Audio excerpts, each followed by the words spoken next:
Hey everyone. So I wanted to jump on here real quick and talk about protein powder. But before we do that, I just got back from the gym. I'll show you my gym outfit. So I just got back from my bar class, which is one of my favorite classes. So these are actually leggings that I cut into shorts. It's a little DIY, but they're so comfortable, so easy to throw on. It's fall time, so I actually like this with my little cropped hoodie. And then the white sports bra right there.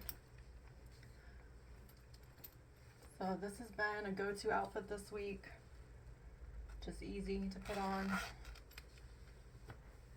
I'm going to be doing a gym outfit video coming up very soon. So be sure to check out that one. But what happened is this morning I made a protein shake and I really don't like this protein powder. So I'm going to show you. I had gotten this one. This one actually I got off of an IG company. They had hit me up and wanted to send out a product.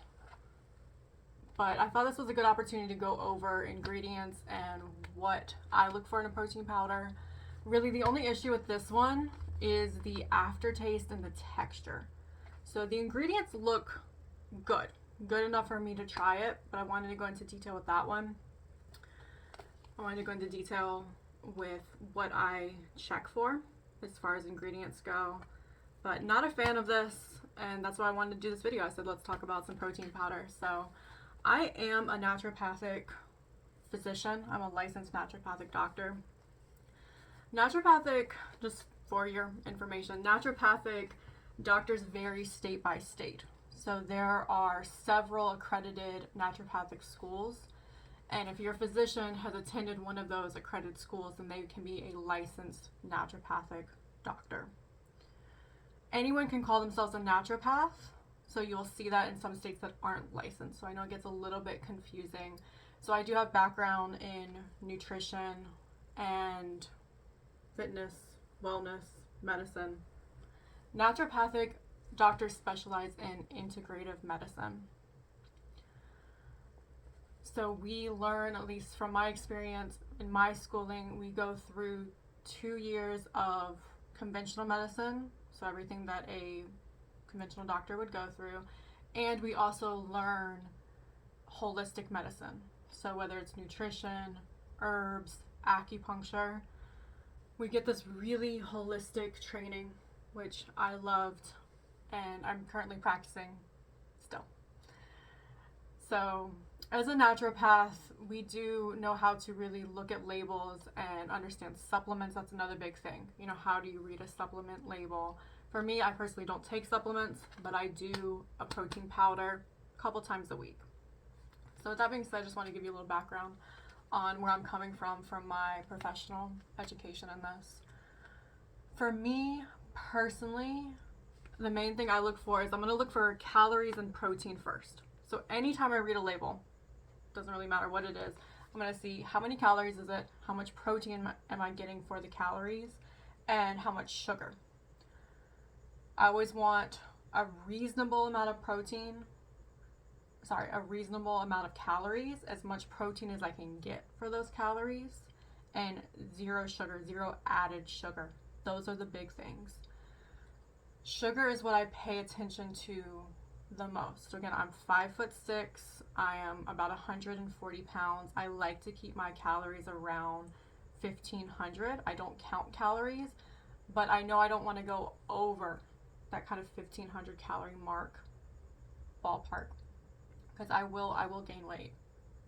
That's what happens. And then sugar is a big one. I don't feel good when I eat added sugar. That's the main thing. And added sugar is, in my opinion, my professional opinion, the worst thing you can put in your body. I'm fine with fruit. I'm fine with natural sugars. Added sugar, we pay attention to added sugar. Of course, I'll have some occasionally, but not on a daily basis. So I hope that all makes sense. I think that's pretty standard. I think we can all agree on that. Maybe it's an unpopular opinion. The other thing I'm going to look for is things like artificial sweeteners. So I personally cannot really tolerate artificial sweeteners, and really the research is out there. They're not good for you. Okay, I think we have definitive information on that. So anything that's an artificial sweetener, I'm also going to stay away from. I really don't want anything added for sweet. I don't want sweet. Okay, that's again just me personally, what I look for. This is my body, so I get to speak about my body. This one does have natural and artificial flavors. So when I got this and I saw this on the label, I was already suspect about that. I was like, some brands will do that to try to keep their formulas private, but for me, that's a sign right there, that artificial flavors. I want to know what's in here. This is sweetened. It does have sucralose in it. So I was like, okay, that's fine. Again, we got the 0 sugar, 0 added sugars, and no artificial sweeteners from what I could tell from the label. But the fact that they're saying natural and artificial flavors in here, sorry, artificial sugars. The fact this is saying natural and artificial flavors, I was, okay, we're gonna try it out. I got my eye on you. Okay. So I wanted to try it. I think it's in that artificial flavors where that aftertaste is coming in. I should have just known. I should have looked at this, but I wanted to try it out. Another thing's a texture thing. Texture's hard for protein. You gotta find the one you like.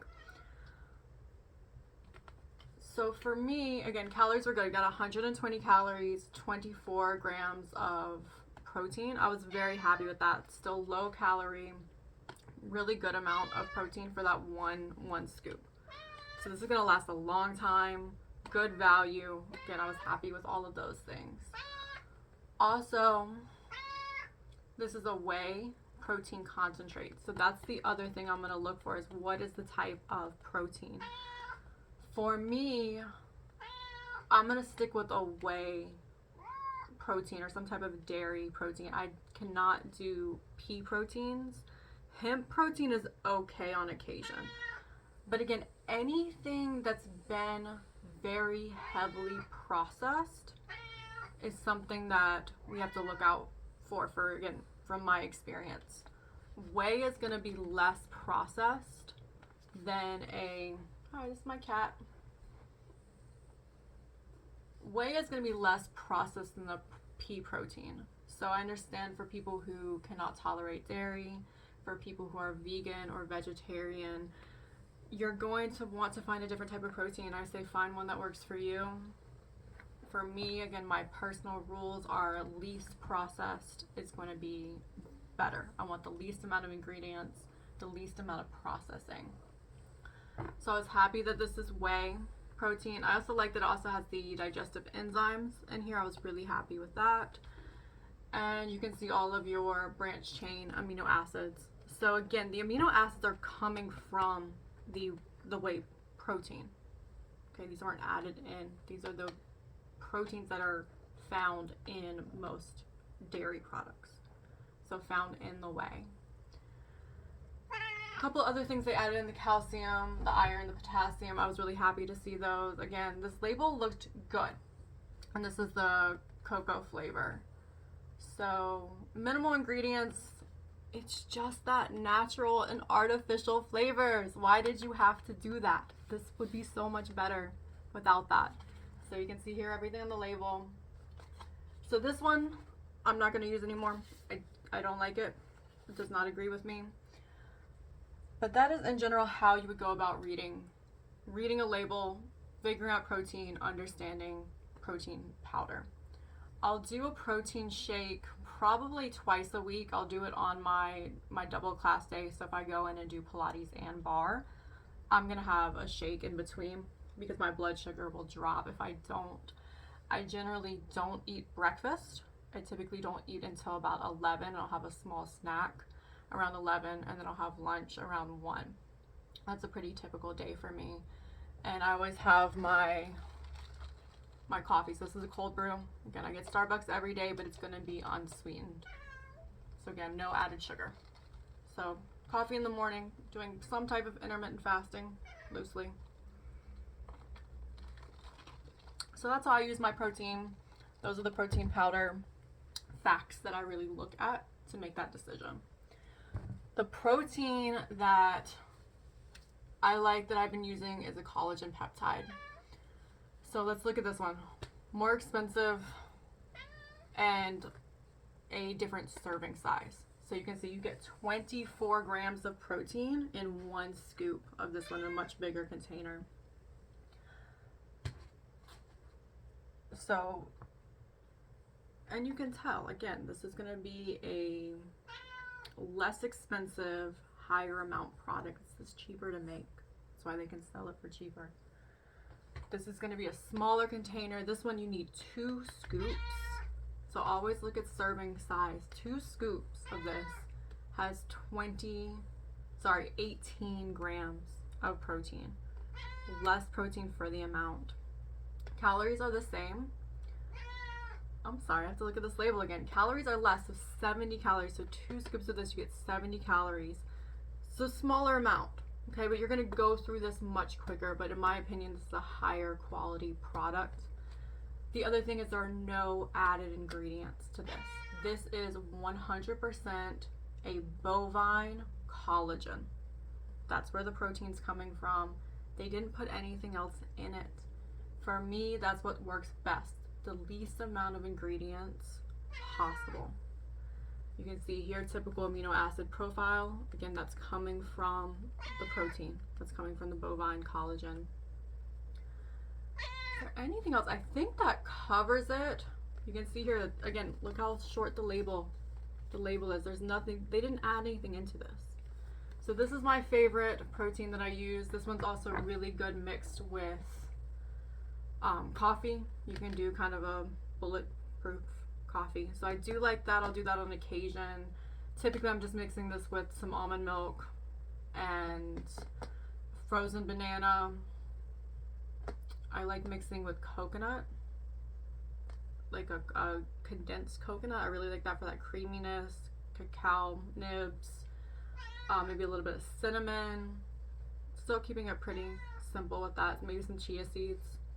I like that. That's good. I have to be careful with how much things like, you know, again, when you're adding ingredients, you know that you're adding in calories. So I typically stay away from things like nut butters, peanut butters. Those are going to be very high in calorie. I might do a little bit on occasion. But again, those peanuts, I can start to get a sensitivity to. So minimal ingredients, and I don't want to drink my calories. So when I do a shake, it is kind of a meal replacement, but I wouldn't be eating anyway. So it's not even really a meal replacement. Those are calories I'm adding into my day. Because normally I would just skip it. I'm only using that protein again to keep my blood sugar up in the morning when I'm working out for, you know, an hour and a half, almost 2 hours. Yep, one simple ingredient. That's the thing to look for. That's why I love this stuff right here. So that's my recommendation. I hope that's helpful. I hope that's informative. Let me know if you have any questions about naturopathic medicine, anything in the supplement realm, protein powder. Again, I've been in practice for 6 years. So I've been in this world for over 10 years, in the fitness world before that. So I have a pretty good understanding of these different products. I know they're always changing, trends change, people's opinions change, but that's my opinion. So everyone, enjoy your day, stay safe, stay healthy, stay fun. And please subscribe if you enjoyed this and if you like what you see. Take care.